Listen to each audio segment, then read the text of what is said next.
ሰላም የተወደዳችሁ የስፖርት 365 ዝግጅታችን ነው። ኢንተርናሽናል ብሬክ ነው እንደሚታወቀው። ስለዚህ የክለብ ጨዋታዎች የሉም። ግን ደግሞ ክለቦቹን የተመለከቱ ወሬዎች ከዚህም ከዚያም ይደመጣሉ። በተለይ ደግሞ ቀጣይ የዝውውር እቅዶቻቸውን በተመለከተ አዳዲስ ነገሮች ይሰማሉ። አርሰናል፣ ዩናይትድ እና ሊቨርፑል ላይ ትኩረት አድርገን እነዚህን የዝውውር ጉዳዮች እናነሳለን። አብራችሁኝ እንድትሆኑ በአክብሮት ጋብዛለሁ። አርሰናል ከፓይሳን ዣማው የመስመር አጥቂ ክቫራትስኬሊያ ጋር ስሙ ተያይዟል። ፓይሳን ዣማ የሻምፒየንስ ሊጉን ሲያሳካ ባለፈው የውድድር ዘመን በጣም ወሳኝ ከነበሩት ተጫዋቾች አንደኛው ነው። ፍጻሜውም ላይ ጎል ማስቆጠር ችሏል። በቅርቡ ከቸልሲ ጋር በተደረገው የሻምፒየንስ ሊግ ወሳኝ ጨዋታ በደርሶ መልስ ቸልሲን ጉድ ካደረጉት በጣም የተለየ ብቃታቸውን ካሳዩ ተጫዋቾችም አንደኛው ነው። በጆርጂያ ታሪክ የምንጊዜም ምርጡ ጆርጂያዊ ተጫዋች እንደሆነ ሁሉም ይስማማል። በደረጃ ከዚህ የላቀ ጆርጂያዊ የእግር ኳስ ተጫዋች ኑሮ አያውቅም። ይልቁን ከሱ መውጣት በኋላ በጣም ብዙዎች የጆርጂያ ወጣቶች ላይ ትኩረት ማድረግ ጀምረዋል። በየሄደባቸው ክለቦች ተጽዕኖ በጣም ፈጣን ነው። ቆይታውም ያጭር ጊዜ ነው። ከናፖሊ ጋር የነበረውን ነገር እናውቃለን። ወደ ፓይሳን ዣማም እንደመጣ በመጀመሪያው ዓመት እንግዲህ ጥር ላይ መጣ። የውድድር ዘመኑ መጨረሻ ላይ የሶስትዮሽ ዋንጫ ባለድል ሆነ እና ስኬት የሚከተለው አይነት ነው ይሄ ተጫዋች። አርሰናል ይህንን ተጫዋች የማስፈረም ከፍ ያለ ፍላጎት አለው የሚል ዜና ሰምተናል። ለአርሰናል በጣም ጥሩ ነገር የተጫዋቹን ፊርማ ለማግኘት ወይ ደግሞ ተጫዋቹን ለማስፈረም በሚደረግ ጥረት ውስጥ የፓይሳን ዣማ አቋም እስካሁን ድረስ ተጫዋቹን አልለቅም ይሁን እንጂ የተጫዋቹ ወኪሎች ወይ ደግሞ ተጫዋቹ ዙሪያ ያሉ ሰዎች ለየትኛውም ጥያቄ ክፍት ናቸው የሚል ነው። ስለዚህ ለየትኛውም ጥያቄ ክፍት ከሆኑ ወይ ደግሞ ለአዲስ ቻሌንጅ ክፍትና ዝግጁ ከሆኑ ተጫዋቹም ይህንን ነገር የሚያምንበት ከሆነ በዚህ አሁን ባለንበት የእግር ኳስ ጊዜ ባለንበት የእግር ኳስ ዘመን ተጫዋች ማዘዋወር በጣም ፈተና አይሆንም። ተጫዋቾች አልፈልግም ካሉ ለቃለው ካሉ አልፈልግም ያለን ለቃል ያለን ተጫዋች ይዞ መቆየት በጣም ከባድ ስለሆነ በርግጥ ክፍት ነው ተጫዋቹ ወይ ደግሞ ወኪሎቹ ለንግግር ለድርድር ክፍት ናቸው ማለት ተጫዋቹ ፓይሳን ዣማን ለመልቀቅ ያምጻል ማለት አይደለም። ለጊዜው እንደዚህ አይነት ሐሳብ የለም። ግን ደግሞ ዙሪያ ያሉ ሰዎች ለአዳዲስ ነገር ራሳቸውን ክፍት ማድረጋቸው ተጫዋቹን መደራደርን ከባድ ላይ ያደርገው ይችላል። እንደሚታወቀው አርሰናል እዚህ የግራ መስመር ላይ በጣም ብዙ ችግር አለበት። የአርሰናል የግራ መስመር ማጥቃት አርሰናል ጥሩ በሚጫወትባቸውም ጊዜያቶች ጥያቄ የሚነሳበት ነው። በቀኙና በግራው እኩል አይፈጥርም። እርግጥ ነው አሁን የአርሰናል የቀኝ መስመር ማጥቃት በራሱ በቡካዮ ሳካ ጥሩ አለመጫወት ምክንያት በኦዴጋርድ ከቡድኑ ገባ ወጣ ማለት ጋር ተያይዞ በጣም ሰፈር አድርጓል። ስለዚህ ይሄ የቀኝ መስመር ማጥቃት እንደ ከዚህ ቀደሙ የማይፈጥር ብዙ ጎል የማያስቆጥር ሆኗል። ከዚህ ቀደም ግን አርሰናል በአብላጫው የሚተነፍሰው በዚህ የቀኙ የሜዳ ክፍል ነው ጎሎች የሚያስቆጥረው የሚፈጥረው እና የዛን የግራ መስመሩ ከቀይ መስመሩ ጋር የሚመጣጠን የማጥቃት ንጻር የለውም የሚባል እንጂ የግራ መስመሩ ማጥቃት በጣም በጣም ዝቅ ያለ አልነበረም። ከቀኙ ጋር ግን በፍጹም አይነጻጸርም። በዚህኛው የውድድር ዘመን ግን የቀኙም ችግር አለበት፣ የግራው ግን በጣም የባሰ ሆኖ መጥቷል።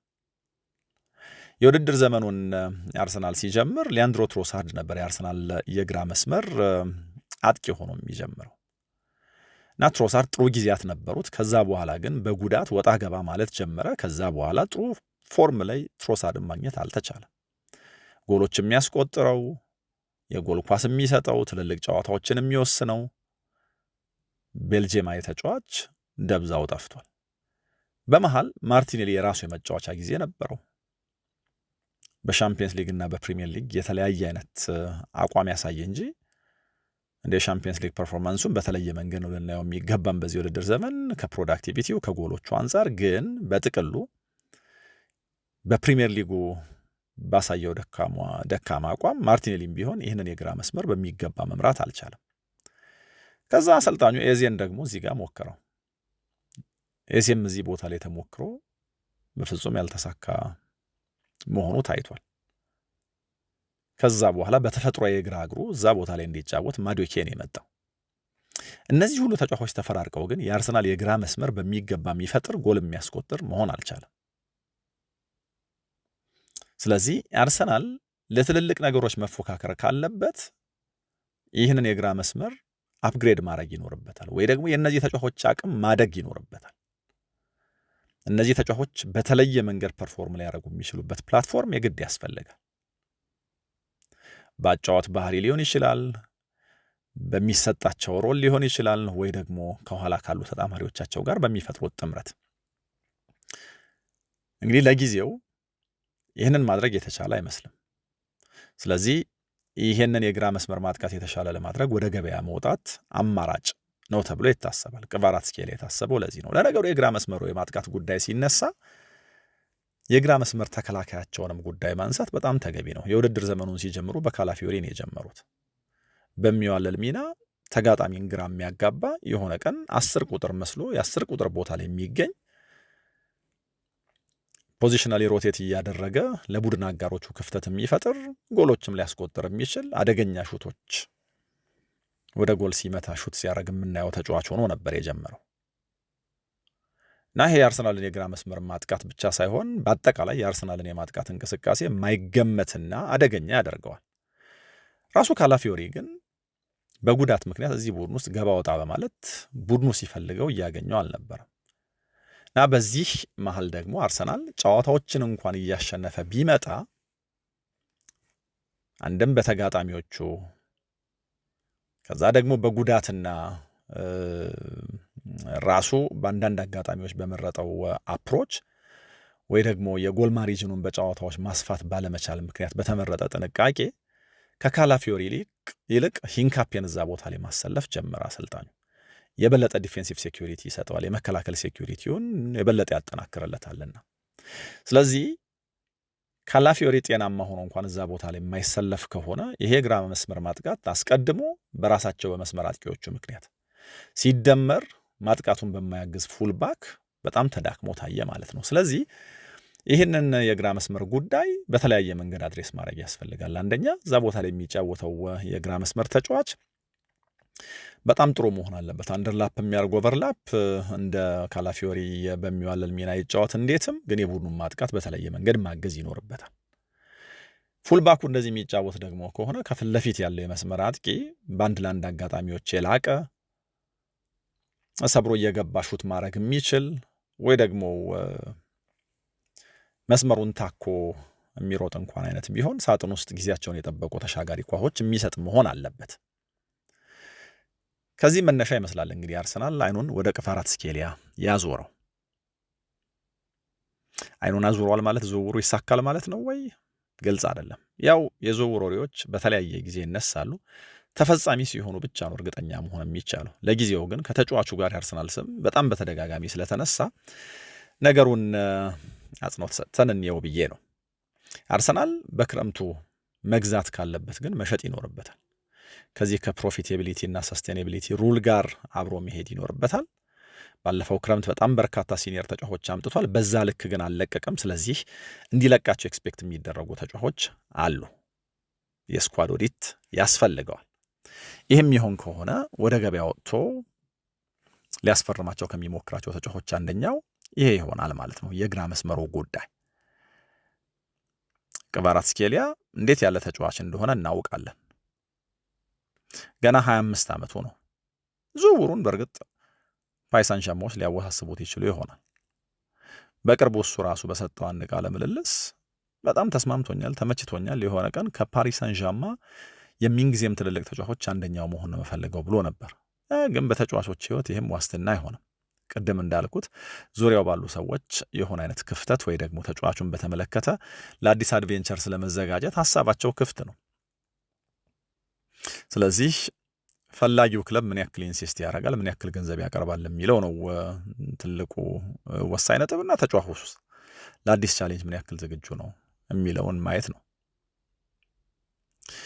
አርቴታ ከሱ ውጪ እንደ አሰልጣኝ አትሌቲኮ ማድሪድን ሁሊያን አልቫሬዝ እንደሚፈልግ እናውቃለን። ግን ደግሞ በአትሌቲኮ ማድሪድ ሊጠየቅ የሚችለውን ገንዘብ የመክፈል ሀሳብ የለውም ተብሎ በተደጋጋሚ ሲነገር ሰምተናል። ከክቫራትስኬሊያ ጋር በተያያዘ ግን በጣም ብዙ የሚያስደንቁ ነገሮች አሉ።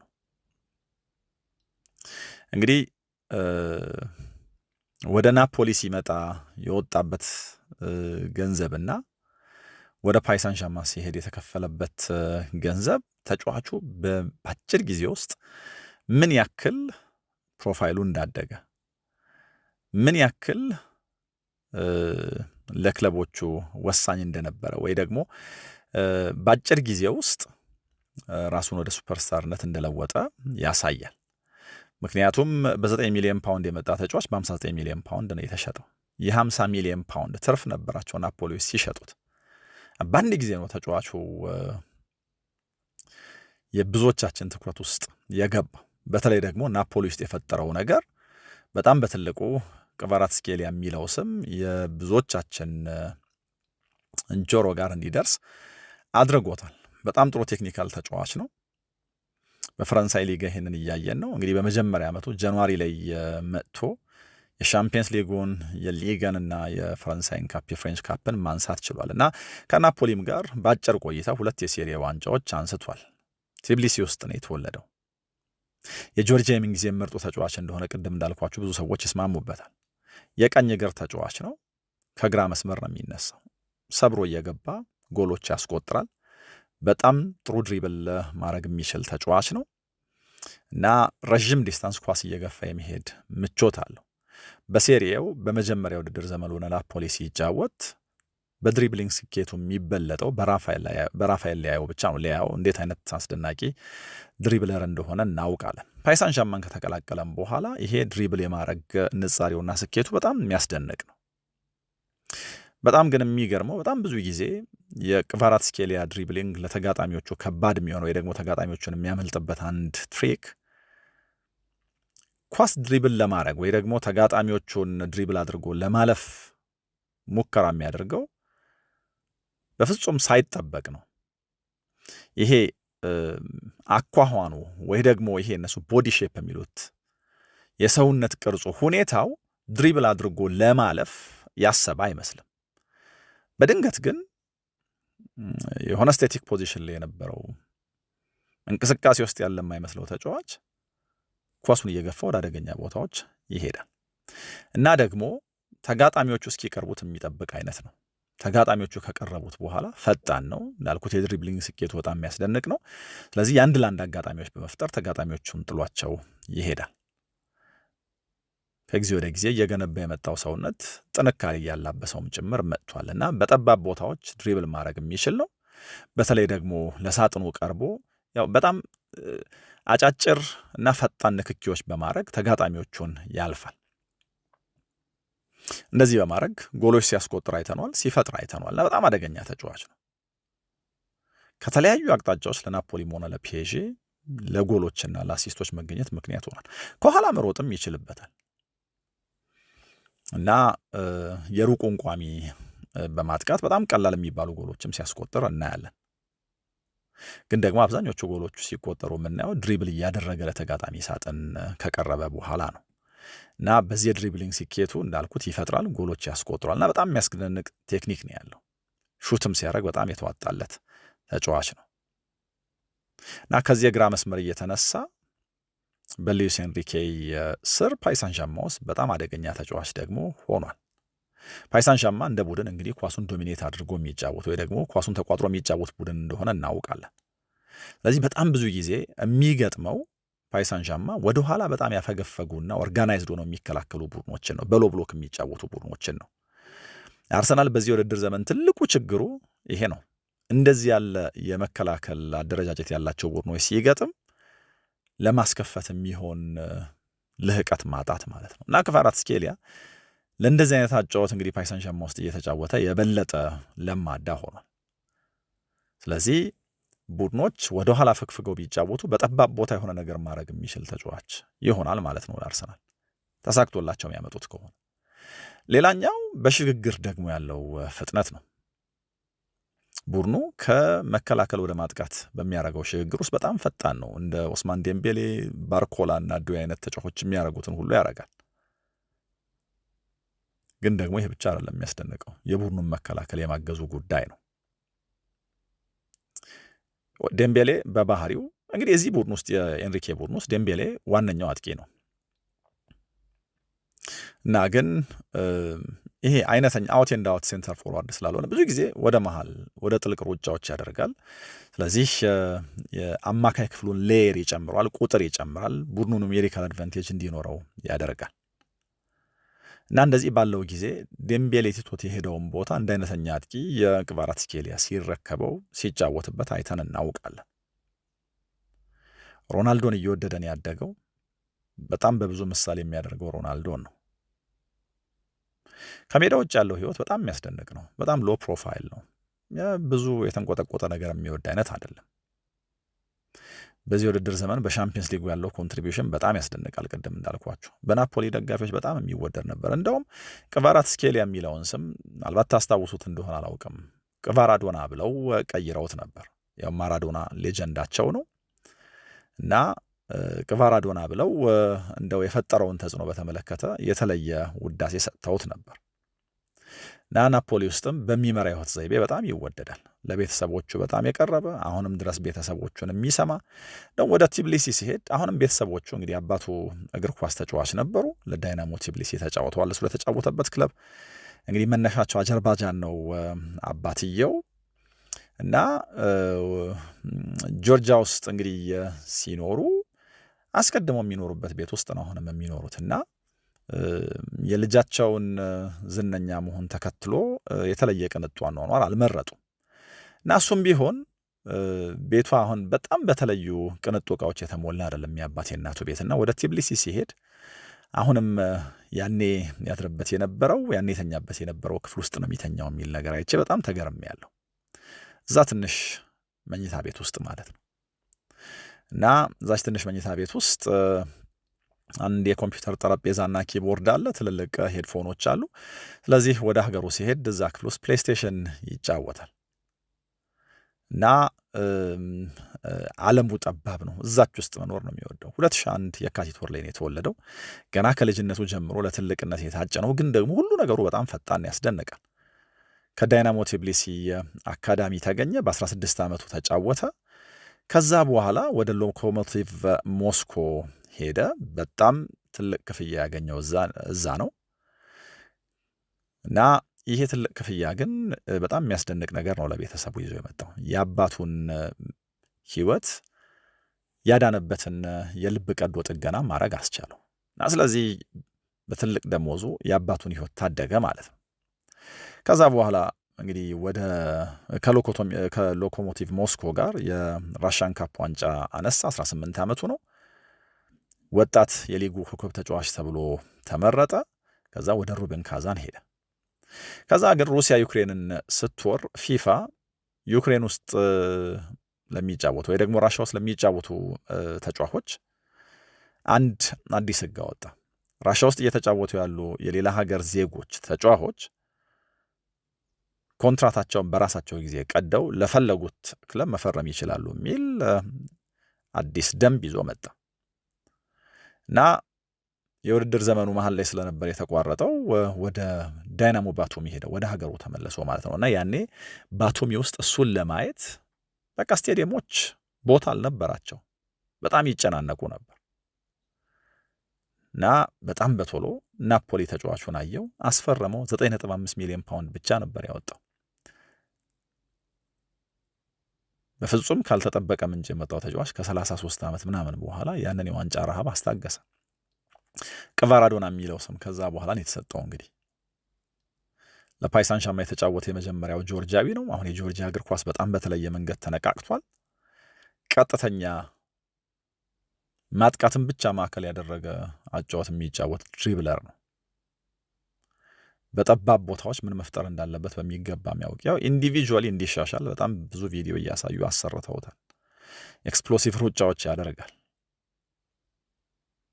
እና ይሄ የፉክክር ሜንታሊቲው ቡድኑን በመከላከል የሚረዳበት መንገድ፣ እኔ ከቡድኑ በኋላ ነው የምመጣው ብሎ የሚያስበው አስተሳሰብ የአሰልጣኞች ተመራጭ ያደርገዋል። ቅድም ሮናልዶን እየወደደን ያደገው ብያቸዋለሁ። ለኮቢ ብራያንትና ለዱራንት ደግሞ ከባስኬትቦል ተጫዋቾች በጣም የተለየ አድናቆት አለው እና እግር ኳስን በተለየ መንገድ ነው የሚያየው። በጣም ለጋስ ነው ይሉታል። ያኔ ምንም ሳይኖረው እንኳን እንደዛ ነበር ይሉታል እና ለጆርጂያ ወጣት ተጫዋቾች ይኸው እኔን ተመልከቱ፣ ምንም ነገር ማድረግ እንደሚቻል ጥሩ ምሳሌ ነኝ አይደል ይላቸዋል። እና በእንደዚህ ምሳሌ እንግዲህ በአጫጭር ቆይታው አውሮፓ ውስጥ በጣም ትልቅ ተጽዕኖ እየፈጠረ ነው። ሩሲያ ውስጥ ዋንጫ ወስዷል። በአጭር ቆይታው ናፖሊ ውስጥ የናፖሊን የዋንጫ ረሃብ አስታግሷል። ወደ ፓይሳን ሻማ መጥቶ የረጅም ጊዜ ጥያቄያቸው የነበረውን የሻምፒየንስ ሊግ ዋንጫ መጥቶላቸዋል። የሶስትዮሽ ዋንጫ ማንሳት ችሏል። እና አሁን ደግሞ ይህ አጭር ቆይታው ተጠናቆ ወደ እንግሊዝ ይመጣሉ የትልቅ ጥያቄ ነው። አርሰናል ግን ለዚህ ችግር ላለበት ቦታው ይህንን ተጫዋች መፍትሄ አድርጎ አስቧል። እና ይህ አርሰናል ደጋፊዎችን ልብ የሚያሞቅ ይመስላል። ክቫራትስኬሊያ እንደዚህ ያለ ተጫዋች ነው እና ይህንን ተጫዋች ማግኘት የግራ መስመር ችግራችንን ይፈታል ብለው ቢያስቡ ብዙ አያስገርምም። ከዚሁ ከአርሰናል ጋር ግን በተያያዘ አርሰናልና ተጫዋቾቹ ከዌስትሃም ጋር ከሚያደርጉት ጨዋታ በፊት ደጋፊው ትንሽ የሆነ ችግር ውስጥ የገባ ይመስላል። እንግዲህ ከዌስትሃም ጋር የሚያደርገው ጨዋታ አለ አርሰናል በጣም ዲስፕሬት የሆኑ የአርሰናል ደጋፊዎች ግንቦት 9 የሚደረገውንና 36ኛውን ሳምንት የፕሪሚየር ሊግ ጨዋታ ከዌስትሃም ጋር ከሜዳቸው ውጭ ለማየት ሲሄዱ እንደ አዌይ ደጋፊ ከተቆጠሩ ያው በጣም ጥቂት ስለሆነ የሚዘጋጅላቸው ቦታና ወንበር ቡድናችንን በሚገባ እናበረታታም፣ ከዛ ደግሞ ቡድናችን ዋንጫውን የሚያረጋግጥበት ጨዋታ ሊሆን ይችላል ብለው ስለሚያስቡ የሆነ አይነት የማታለያ መንገድ አስበው ነበር። የዌስትሃም ደጋፊ ነን በሚል የዌስትሃም ደጋፊዎች ወይ ደግሞ የሆም ቲም ደጋፊዎች የሚቀመጡበት የዌስትሃም ደጋፊዎች የአዌይ ቲም የሚቀመጥበት ሳይሆን የባለሜዳው ቡድን ደጋፊዎች የሚቀመጡበት ቦታ ላይ ለመቀመጥ ያንን ቲኬት የመግዛት ጥያቄ አቅርበው ነበር እና ዌስትሃም ግን ከዚህ ቀደም እንደዚህ ያለ ነገር ገጥሞት ስለሚያውቅ በእርግጠኝነት የእኛ ደጋፊ መሆናቸውን የሚያረጋግጥ ነገር እፈልጋለሁ በሚል ለዚህ አርሰናል ደጋፊዎች የቲኬት ጥያቄ ምርመራ እንደሚያደርግ ተናግሯል። ማሊያችንን ለብሰው ክለባችንን መደገፋቸውን የሚያሳይ ሌላም የምንጠይቃቸውን ጥያቄ መልሰው ቲኬት ሊገዙ ይችላሉ በሚል የዌስትሃም ደጋፊዎች የሚቀመጡበት ቦታ ላይ የአርሰናል ደጋፊዎች እንዳይቀመጡ ለማድረግ ከወዲሁ ስራ ጀምረዋል እና የአርሰናል ደጋፊዎች እችን የማታለያ ዘዴ ተጠቅሞ እዛ ቦታ ላይ መቀመጥ ፍላጎታቸው ለጊዜ የጨነገፈ ይመስላል። እንዴት ባለ መንገድ ግን ቦታውን ያገኙታል? አዲስ ነገር ካለ እናነሳለን። ወደ ሌላ የዝውውር ጉዳይ ልውሰዳችሁና ማንቸስተር ዩናይትድን ደግሞ እናንሳ። ማንቸስተር ዩናይትድ በክረምቱ በጣም የነቃ ተሳትፎ ከሚያደርጉ ክለቦች አንደኛው ነው በዝውውር እና እንዲያሻሽላቸው የሚጠበቁ ቦታዎች አሉ። እንግዲህ ምናልባት ብዙ መሻሻል አይጠበቅበትም ወይ ደግሞ ወደ ገበያ ያወጡበትም ተብሎ የሚታሰበው አንድ ቦታ ካለ የመሀል ተከላካይ ቦታ ነው። በዚህ ቦታ ላይ ለእያንዳንዱ ፖዚሽን ሁለት ተጫዋቾች በጥቂቱ አሏቸው። ለምሳሌ ይሄ ተከላካይ መስመራቸው ደሊት አለው፣ ማጓየር አለው፣ ዮሮ አለው፣ ማርቲኔዝ አለው እና ደግሞ ወጣቱ አይደን ሄቨን አለው እና የቀኝ የመሃል ተከላካይ የግራ የመሃል ተከላካይ የምርጫ ችግር የለባቸው። አይደን ሄቨን ከአርሰናል ያገኙት በጣም ትልቅ ተስፋ ያለው ተጫዋች መሆኑን በተወሰኑ አጋጣሚ ያሳያቸው ነው። ሊሳንድሮ ማርቲኔዝ በጣም አግሬሲቭ ግን ደግሞ ከአግሬሽኑ በላይ ዩናይትድ ከኋላ መስርቶ ለመውጣት በጥብቅ የሚፈልገው ተጫዋች ነው። ሃሪ ማጓየር ደግሞ ለዚህ ተከላካይ መስመር እርጋታ የሚጨምር እና በየአጋጣሚ ሁሉ ሲገፋ ጥንካሬውን ያሳየ ተጫዋች ነው። ስለዚህ ይሄ የተከላካይ መስመር የኤክስፒሪየንስም የቁጥርም ችግር የሌለበት ነው ማለት ነው። እንደ ማርቲኔዝ እና እንደ ደሊት አይነት ተጫዋቾች የብቃታቸው ጫፍ ላይ ወጥተው ራሳቸውን የሚያሳዩበት ጊዜ እንደሚሆን ይታሰባል። ደሊት ጉዳቱ ከመምጣቱ በፊት በጣም ጥሩ እየተጫወተ ነበር። የማርቲኔዝን ጥንካሬ እናውቃለን እና ከዚህ አንጻር ዩናይትድ እዚህ ቦታ ላይ ተጫዋች ለማስፈረም ሙከራ ያደርጋል ተብሎ አይታሰብም።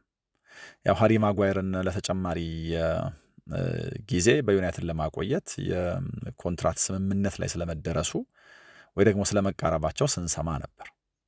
ስለዚህ ይሄ ሴንትራል ዲፌንስ ላይ ዩናይትድ ብዙ ጥያቄ የለበትም። ትልልቅ ጥያቄዎች ከሚነሱበት ቦታ አንደኛው ግን የዚህ የቀኝና የግራ በተለይ ደግሞ የግራ መስመር ተመላላሽ ጉዳይ ነው። ሉክ ሾው ሲጫወት ጤናማ ሲሆን በጣም ጥሩ ተጫዋች እንደሆነ እናውቃለን። ግን ደግሞ ሉክ ሾው በጣም እንግዲህ ረዥም ሳይጎዳ የተጫወተበት የውድድር ዘመን ይሄ ነው።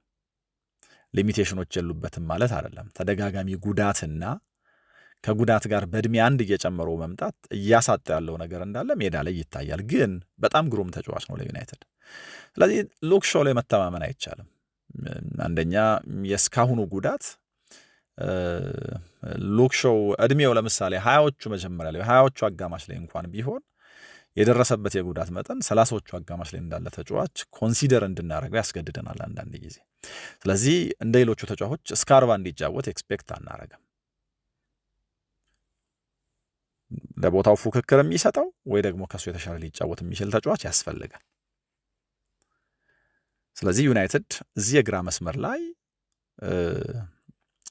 ተጫዋች ለማስፈረም ወደ ገበያ ይወጣል ተብሎ ይታሰባል። በቅርብ በተደረገ አንድ ጨዋታ ኦቨርላፕ እያደረገ ወደፊት ለመሄድ ሲሞክር ሙከራው አለ፣ ግን ደግሞ ከኩንሃ ጋር እየተጫወተ ኩንሃን ኦቨርላፕ ለማድረግ የሚያደርገው ጥረት በፍጥነት ማነስ ምክንያት ሲስተጓጎል አይተናል።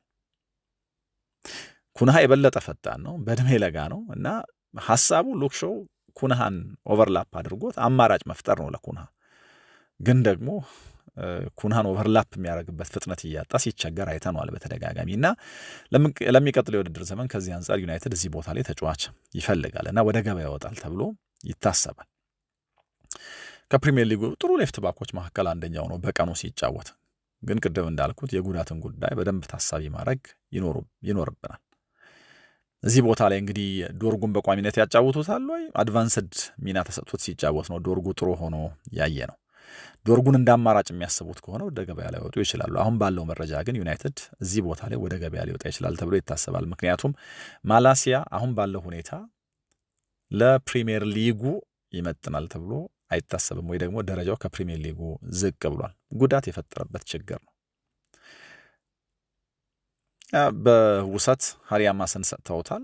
ምናልባት እንግዲህ እሱን እንደ አማራጭ የሚጠቀሙና ሀሳብ የሚቀይሩ ከሆነ እናያለን። የቀኙ መስመር ላይ ማዝራዊና ዲዮጎ ዳሎ አሉ። ዳሎ በሮናልዶ ዩናይትድን ባሰለጠኑ በተለያየ ጊዜ በመጡና በሄዱ ሰዎች በጣም የሚወደስ ተጫዋች ነው። ግን ደግሞ ሲሊንጉ ላይ የደረሰ ይመስላል። በቃ ከሆነ ደረጃ በላይ መሻሻል የማይችሉ ተጫዋቾች አሉ። ዳሎ የሚደነቀው በጣም ፕሮፌሽናል ስለሆነ ከሁሉም ቀድሞ ስለሚገኝና መጨረሻ ስለሚወጣ ሁል ጊዜም ቢሆን ለሌሎች ምሳሌ የሆነ ህይወት ስለሚኖር ነው። ሜዳ ላይ ግን ከሆነ ሊሚት በላይ መስጠት አይችልም። ስለዚህ የዩናይትድን የቀኝ መስመር ማጥቃት ከዛ በላይ ማሳደግ አይቻልም። ስለዚህ ዳሎን በተመለከተ ወይ ደግሞ ይህን የቀኝ መስመር በተመለከተ ውሳኔ መወሰን ይኖርባቸዋል። ማዝራዊ በመጀመሪያ የውድድር ዘመኑ በጣም ጥሩ ነው የተጫወተው፣ ግን ደግሞ ከዛ በኋላ ያንን አቅም ማሳየት አልቻለም። ሁለቱም ኤክስፒሪየንስ ያላቸው ተጫዋቾች ናቸው። እዚህ ላይ ብዙ ላይ ይገደድ ይችል ይሆናል፣ ግን እንደው ገበያው ላይ ጥሩ አማራጭ ካገኘ ዝም የማይለው አንድ የሜዳ ክፍል ነው ተብሎ ይታሰባል። ሌላኛው ግን የግብ ጠባቂዎች ጉዳይ ነው። ላሜንስ ሲመጣ በፍጥነት የቡድኑ ቁጥር አንድ ግብ ጠባቂ ይሆናል የሚል እምነት አልነበረም። ለጊዜው አሁን ዩናይትድ የግብ ጠባቂ ችግር ግን የለበትም ከሱ ጋር ተያይዞ። ስለዚህ ዋነኛ ግብ ጠባቂ ለማምጣት ሙከራ አያደርግም።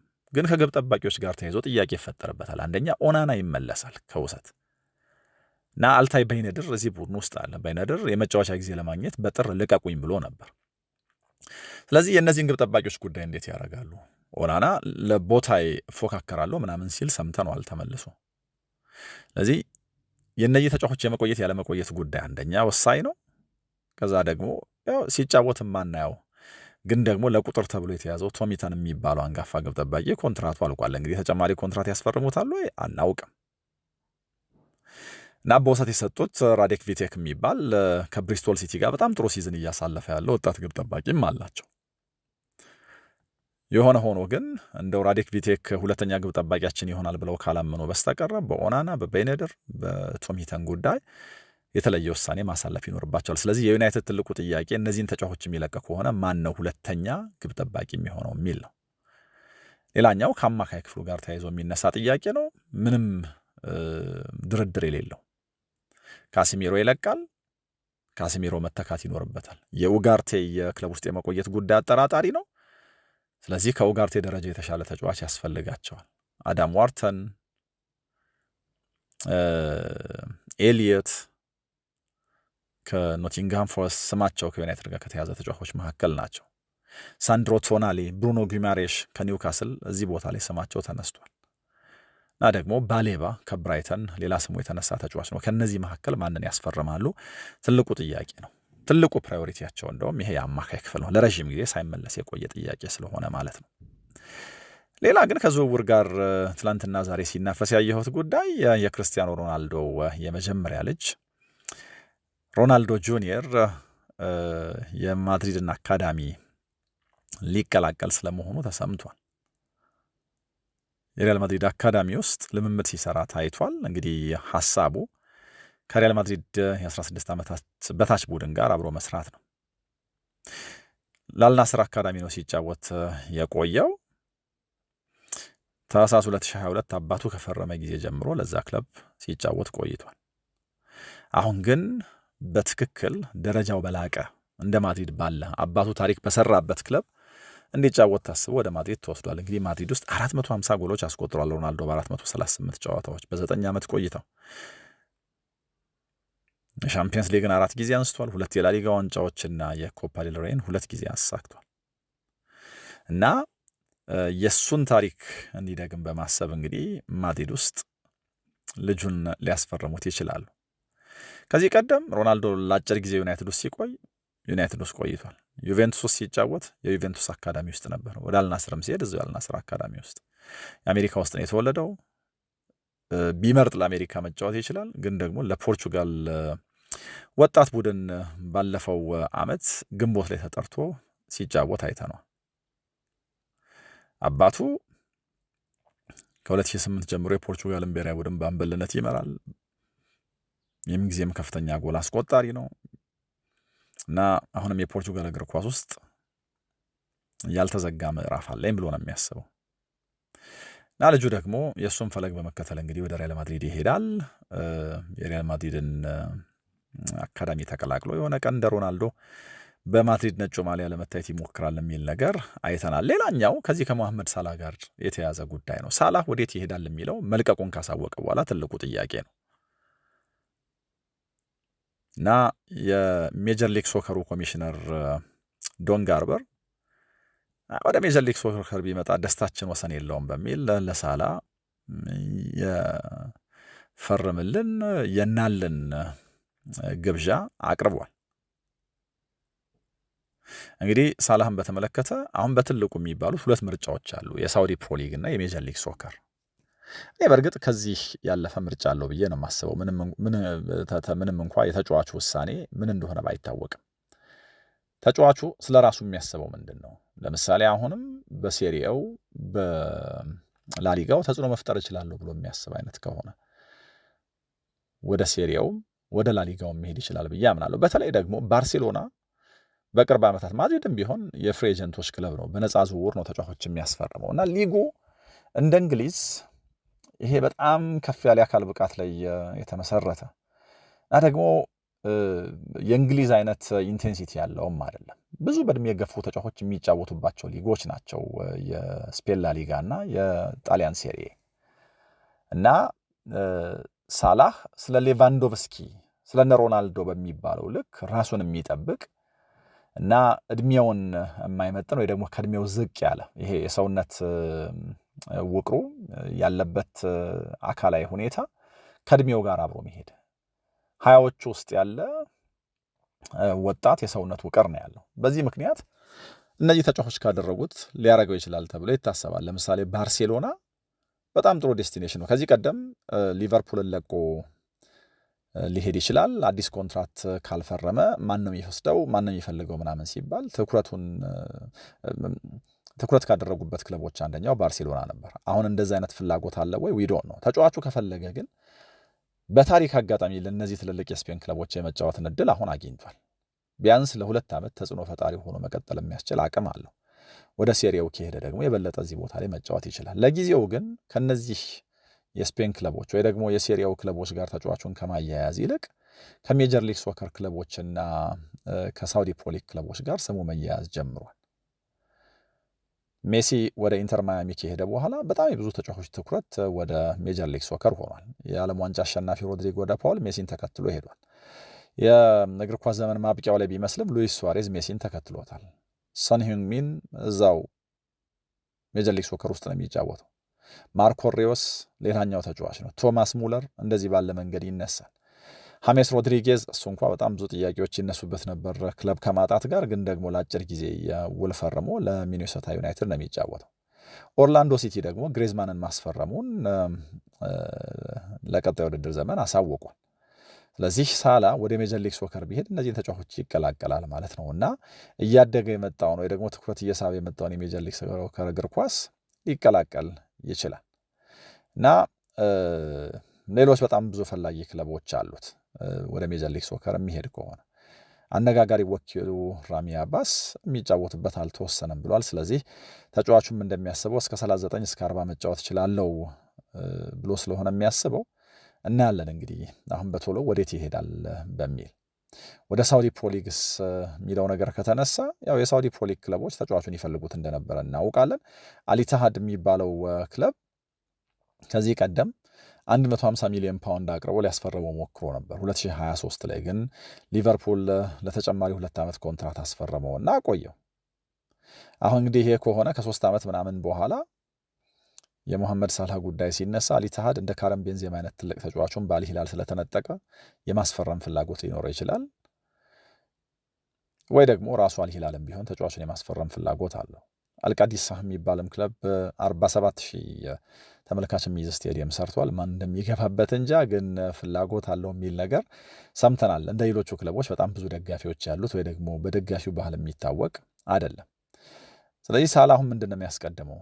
እንግዲህ በቂ ዋንጫ አግኝቻለሁ በሊቨርፑል ኬሪየሬ፣ ስለዚህ ወደ ሳውዲ በመሄድ ለልጅ ልጅ የሚሆነኝን ነገር ልስራ ነው ወይስ ደግሞ አውሮፓ ውስጥ ቆይቼ አሁንም አቅሜን ላሳይ? እሱ እንግዲህ ይወስነዋል።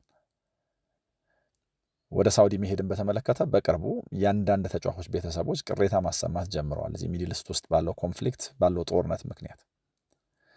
ለዚህ ትልቁ ጥያቄ ወደ ሜጀር ሊግ ሶከር ሄዶ የሜሲ ተተኪ ወይስ ወደ ሳውዲ ፕሮሊግ ሄዶ የሮናልዶ ተተኪ እናያለን።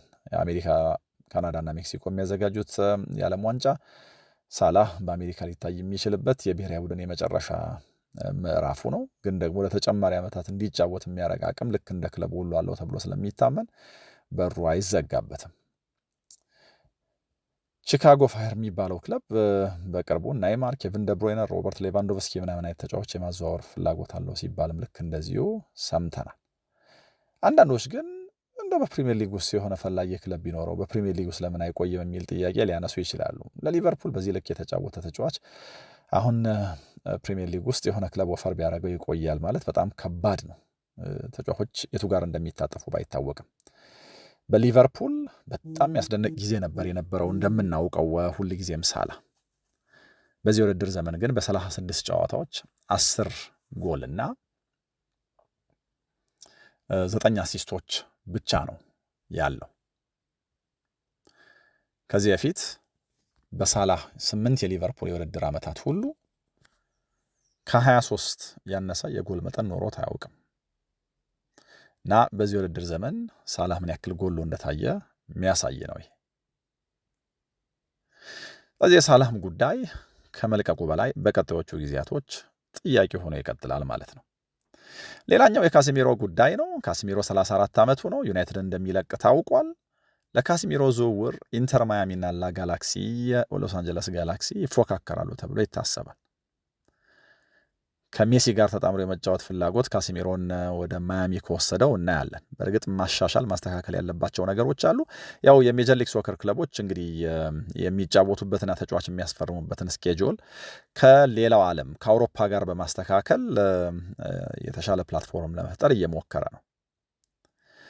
ወደ ኦልትራፎርድ ከተጓዘ በኋላ 155 ጨዋታዎች ያደረገው ካሲሚሮ 2 ዋንጫዎች አንስቷል ከዩናይትድ ጋር፣ የሊግ ካፑን በ2023 የኤፍኤ ካፑን በ2024 እና ከአንገቱ ቀና ብሎ ነው የሚሸኘው እና በጣም ብዙ ፈላጊ ክለቦች አሉት። በተለይ በሜጀር ሊግ ሶከር ከሳውዲ ይልቅ አሜሪካን ሊመርጥ ይችላል ተብሎ ይታሰባል። 7 ዓመት በማድሪድ ቆይቷል። ከዛ በፊት የነበሩት ዓመታት ብራዚል ውስጥ ለሳኦ ፖሎ፣ ከዛ ደግሞ ወደ አውሮፓ መጥቶ ለፖርቶ የተጫወተበት ነው። 17 ዋንጫዎች አንስቷል ከማድሪድ ጋር። 5 የሻምፒየንስ ሊግ ዋንጫዎች ናቸው። 3 የሊግ ዋንጫዎችም ጭምር ነበሩት እና የካሲሚሮም ጉዳይ እንደዚህ ባለ መንገድ ጥያቄ ሆኗል። ሰርጂዮ ቡስኬትስ ጥሎት የሄደውን ቦታ በካሲሚሮ የመተካት ፍላጎት አላቸው ተብሏል እና ከቀድሞ ባላንጣው ጋር ተጣምሮ ይጫወታሉ ወይ እናያለን። በሜጀር ሊግ ሶከር ግን ቅድም ከጠቀስኳቸው ተጫዋቾች ውጪ እንደ ሁጎ ሎሪስ አይነት የቀድሞ የዓለም ዋንጫ አሸናፊ እንደ ዊልፍሬድ ዘሃ ምናምን አይነት አሁን ደግሞ ቅድም ያልኳችሁ አንቷን ግሪዝማን ይመጣል። ቲሞ ቨርነርም እዚሁ ሊግ ውስጥ ይጫወታልና የተጫዋቾቹ አይነትና ስም እየበዛ መጥቷልና ካሴሚሮና ሳላህ ይቀላቀሏቸዋል ወይ እናያለን።